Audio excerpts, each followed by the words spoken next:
couch.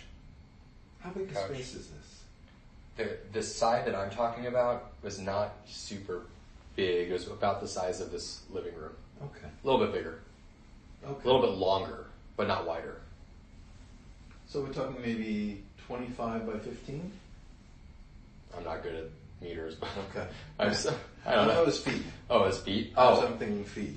I'm still American. I'd say a little bigger than that. Okay. Yeah, a little Good. bit bigger. Not much Good. bigger, but a little bit. Okay. And the couches were about this long. Okay. About an 8-10 foot couch. Yeah. Good. The desks that I mentioned were about yay long. Okay. About 5 feet. Yeah. And then there's a spiral staircase, very, very narrow, that goes up to a second floor, like, overlooking office. Loft-like. Loft-like. Open, they can look down upon... If they open the shades in their windows, they can. Okay. Yeah. Got it. So it's enclosed. So it's loft-like, but so you could see it from the first floor. Correct. But it's not open to it. Correct. It is yeah. held behind So windows. in normal jock times, like the way it functioned before this crisis, that's where the director of the jock that's where his office was. Got it. So that way he can walk out. There's a small little catwalk. He can walk out and look at the entire jock. And yeah, good. Got it. Got it? I got it. Yeah. Now on the other side, there's also a spiral staircase with the same thing, with an office the same size, and that was more of a conference room for senior staff. Okay. But I'll get to how these were used during this evacuation.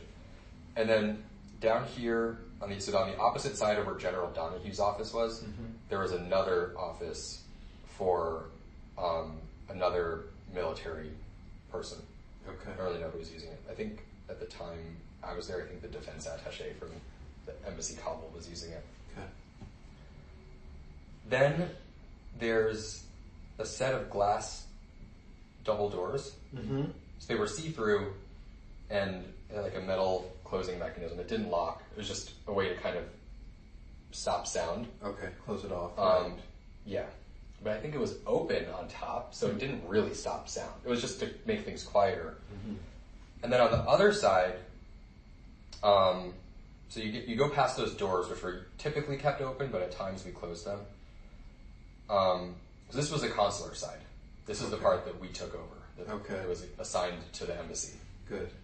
And then the front entrance area. Good. You go past the doors, and there's another office on this side right here. Okay.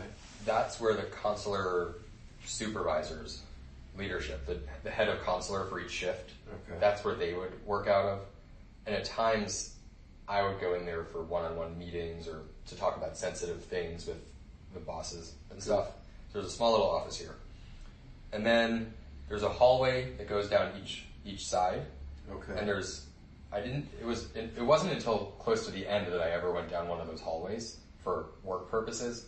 And there's some offices on each side, which were used for various things. Okay. And then this is where the actual jock, when I explain like the military part of the jock. Okay. So that's the most northern part of the building. Yeah. Good. The northern half? More than half, 2/3. Good. Yeah, 2/3. So there's, on this wall right here, there were, say, 8 flat screens like this. Okay. That would go, maybe more than 8, maybe even about 8, I think, yeah. Good. And then a big, the clock things with the red dots that shows Zulu time, Kabul time, Washington time, whatever, I forget the other times that it showed. Yeah. You see that in like the White House Situation Room. Yeah. So there's one of those long horizontal clocks. Good. And then the jock has desks in an operations floor type setup that is typical in a government operations center. Really, any agency, it kind of all looks the same. So I would say there were about 10 different desks. Okay. And then along in this northern half, northern 2/3 of the jock. And then along the northernmost wall, there was also a line of like 1, 2, 3, 4 4 desks. Okay. So in total, there was probably like 14 different desks. Got it. And all each- staffed? Yeah, all staffed by people in uniform. Good. Each one corresponded to a different specialty. Okay. So- all American? So at times there were Brits Okay. and Aussies and Canadians. Good. Because it was like a NATO jock, I think. Got I mean, it. it was all Five Eyes. Have you heard the Okay. term Five Eyes I have before? not. Five Eyes is it's a, how would I call it? An intelligence sharing agreement used by the government, the intelligence community that includes so the U.S., England, Great Britain, Australia, New Zealand, Canada. Okay. And it's called the Five Eyes. Okay. Yeah. I meaning EYES. Understood. So sometimes there would be one of the other Five Eye countries, but it was predominantly almost all Americans. Okay. Yeah. And there was also here, there was like a row of desks that were unused, Okay. kind of right underneath where the second floor spiral staircase area was. Okay. So each of these military desks, there was like the drone operators, so the intelligence people, the flight line operations, the logistics people, the medical people, all the different elements Good. that make up like a Good. military. J is always the acronym. So there's the J2, there's the J37, there's the J5. Okay. I forget what each one stands for, but I know J2 is intelligence, but I forget what they all are. So, and every morning they would have an all hands at 7:30 in the morning, all hands meeting, Okay. where they would brief the commanding general of updates. Okay. And then any other time there was an important update, like a crisis, that's where the nucleus of operations would happen. Great. So, mostly stayed on the State Department side. So when we got there, I saw people were kind of like packing up their backpacks, getting ready to get off shift. And I ran into a colleague of mine from DS who I hadn't seen in a couple of years. We went through the RSO course together in 2016, named Justin. And we were like, oh, hey dude, like how are you? I haven't seen you in so long. And so we were always friendly.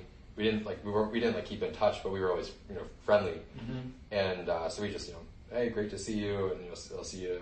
He said he's getting off shift. He's about to go to sleep. I said, cool. I'll see you tomorrow or something. And then, so I sat down on a chair or on a couch. I don't remember. And I don't really remember who was in charge at that point. Was it Carlos maybe? Who said like, we'll give you assignments soon. Just like hold tight. Mm-hmm. Whatever's in the journal entry is correct. I just don't remember right now. Met the consular team of about 8 people on day shift, as well as Gene, the consular officer in charge. Jim went upstairs to the JOC using the middle spiral staircase leading to an office overlooking the entire JOC, just as described, to meet Ambassador John Bass.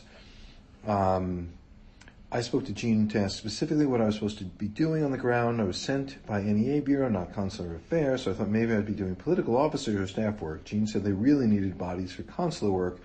If we can get permission from Bass to do this, it would be a huge help. I walked upstairs to ask Jim and Ambassador Bass what they wanted for me. They looked at each other and shrugged, said consular needed me most at that time. Yeah, that's all accurate. Good.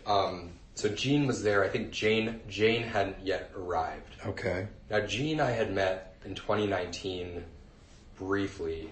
I had to go through this course called FACT, Foreign Affairs Counter Threat, which is basically a 5-day version of the DS High Threat Operations course. Okay. So it's meant for any diplomat, including from other agencies like the USAID or Commerce Department or even the defense attachés have to go through. It's kind of silly. It's a good course. It's just 5 days familiarization. So you don't really, you do some medical stuff. It's a very elementary school version of what the high threat course is. Okay. So I went through with Jean in 2019 and I met her because her last name is Akers, mine is Aronson, and we sat alphabetically, so we sat next to each other for, the portions of the 5-day course that we were in classroom setting. So she didn't remember me. I remember